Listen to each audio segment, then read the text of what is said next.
referee and on their views.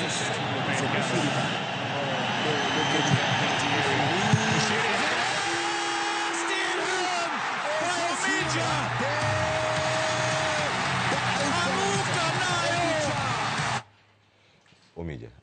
gino gima notimore kaka kanyo bende kama ne goyo head no emero ka unikete ugudu kendo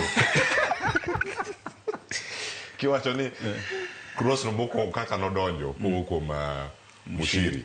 en gima ni anticipate no yudi kanyo gibuok koso nen goal hunting mission manu ntiere godo kaeto bang'e ino kanyo ka mane goal mane Kenya oyudo ituke mantero nyaka e penalty ang'o mane ringi pachi sano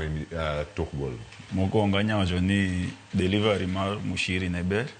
koro lakini ng'e situation no iwachoga ni onego attack the ball koro kinya neno jitene ringoga kuma mpira ne nochomo do koro ng'ama ne romo gi ball mane make sure ni omulo ball mokwongo to direct kumonego niwach kineno jitene ringo towards the goal kat attack mpira etoko e bahati maber nolwar e wiya Ocho ni bahati maber luore vitu hiyo timu gimonego bed notimo gik mane timo ka in Baba Dogo mitimo ka in Gor Mahia kendo gik mathoth